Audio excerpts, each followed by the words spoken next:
Perkenalkan, nama saya Crescenta Manawang dengan NIM C1B023-030. Di sini saya akan menjelaskan tentang analisis kasus pada PT Sinar Abadi Elektronik, di mana sebelumnya saya mengucapkan terima kasih kepada Bapak Bambang Purnomo SEMM selaku dosen pengampu manajemen hubungan pelanggan. Baik, pembahasan yang pertama yaitu adalah analisis situasi di mana masalah utama yang dihadapi oleh PT Sinar Abadi Elektronik dari GCC yaitu ada 5. Yang pertama yaitu adalah keterlambatan pengiriman, di mana GCC sering telat mengirim chipset yang menyebabkan proses produksi terganggu dan ada waktu kosong atau downtime di pabrik. Dan yang kedua adalah kualitas tidak konsisten, di mana banyak chipset yang cacat atau tidak sesuai dengan standar sehingga harus diperiksa ulang, bahkan ada yang dibuang. Nah, ini menghambat produksi dan juga menambah biaya. Dan yang ketiga adalah harga chipset yang naik mendadak, di mana tanpa pemberitahuan lebih dulu GCC menaikkan harga hingga 15%. Hal ini menyulitkan pengaturan biaya dan margin keuntungan perusahaan. Dan yang keempat adalah komunikasi buruk, di mana respon GCC terhadap keluhan atau pertanyaan lambat dan kurang jelas. PT Sinar Abadi Elektronik dari kesulitan untuk mengantisipasi masalah tersebut. Dan yang terakhir adalah ketergantungan berlebihan, di mana GCC memasok 70% kebutuhan pada chipset. Jika mereka bermasalah pada produksinya, maka PT Sinar Abadi bisa lumpuh total. Dan selanjutnya ada dampak terhadap operasional dan juga strategi, di mana yang operasional yaitu produksi terganggu, biaya meningkat, dan pengiriman ke pelanggan jadi tidak lancar. Dan pada strategi bisnis, peluncuran produk baru terhambat, reputasi perusahaan bisa buruk karena gagal memenuhi harapan pasar. Dan yang C itu adalah masalah ketergantungan, di mana ketika terlalu bergantung pada satu pemasok, perusahaan kehilangan fleksibilitas. Jika pemasok itu gagal, perusahaan itu terkena dampak besar dan tidak bisa cepat pindah ke pemasok lainnya.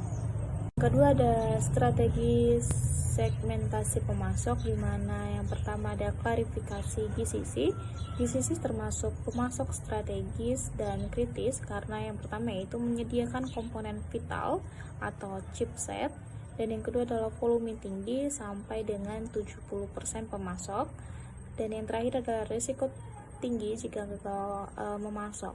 Dan yang B itu ada pendekatan SRM, di mana Supplier Resolution Management. Untuk GCC itu yang pertama perlu pendekatan khusus seperti kerjasama jangka panjang, komunikasi rutin, transparansi, dan kontrak kerja berbasis kinerja atau SLA. Dan yang kedua yaitu untuk pemasok lain yang kurang strategis, pendekatannya bisa lebih fleksibel, fokus pada efisiensi biaya, dan mudah diganti jika kinerjanya buruk.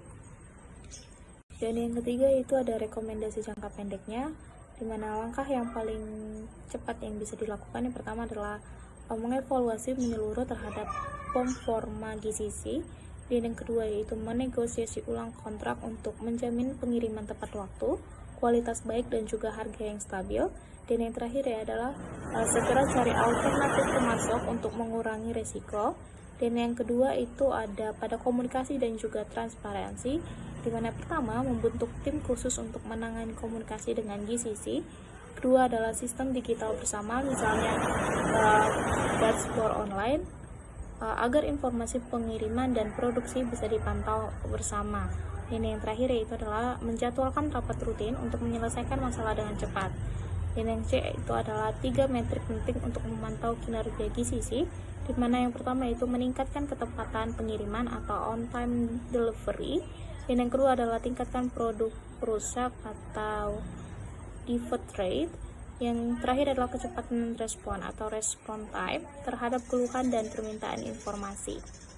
Yang terakhir itu yang keempat, strategi jangka panjang dan mitigasi risiko, di mana yang pertama adalah langkah panjangnya yaitu diversifikasi pemasok, jangan hanya bergantung pada satu pihak saja. Dan yang kedua itu bangun hubungan strategis dengan 2-3 pemasok lain, termasuk dari negara atau wilayah berbeda. Yang terakhir itu pertimbangkan untuk mengembangkan produk sendiri atau kerjasama lokal agar lebih mandiri. Kedua, yaitu membangun hubungan kolaboratif, di mana melibatkan GCC dalam proses perencanaan permintaan jangka panjang, memberikan penghargaan atau insentif untuk kinerja baik seperti pengiriman tepat waktu atau nol cacat. Yang terakhir itu adalah membuat perjanjian kerjasama jangka panjang yang saling menguntungkan. Yang terakhir itu adalah strategi mitigasi risiko, di mana double short, pakai dua pemasok berbeda untuk komponen penting, safety stock, yaitu simpan stok cadangan chipset untuk berjaga-jaga, dan yang terakhir adalah evaluasi berkala, di mana tingkatkan performa GCC setiap kuartal atau 3 bulan sekali dan ambil tindakan bila perlu. Dan yang terakhir yaitu adalah secara keseluruhan bisa ditarik kesimpulan bahwa PT Sinar Abadi Elektronik menghadapi tantangan serius akibat ketergantungan tinggi pada satu pemasok utama, yaitu pada GCC. Masalah yang muncul seperti keterlambatan pengiriman, kualitas chipset yang buruk, kenaikan harga, dan komunikasi tidak efektif telah mengganggu proses produksi, meningkatkan biaya, dan rusaknya reputasi perusahaan di mata pelanggan. Nah, untuk mengatasi hal ini, perusahaan perlu segera mengambil tindakan jangka pendek, seperti misalnya mengevaluasi kinerja pemasok, negosiasi ulang kontrak, dan peningkatan sistem komunikasi. Di sisi lain, ada juga strategi jangka panjangnya juga penting, seperti diverifikasi pemasok, membangun hubungan kemitraan strategis, serta menerapkan sistem mitigasi risiko seperti dua short dan safety stock.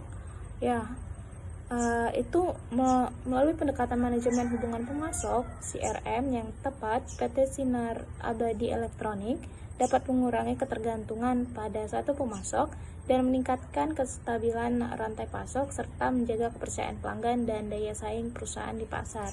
Mungkin hanya ini yang bisa saya sampaikan, lebih dan kurangnya saya mohon maaf.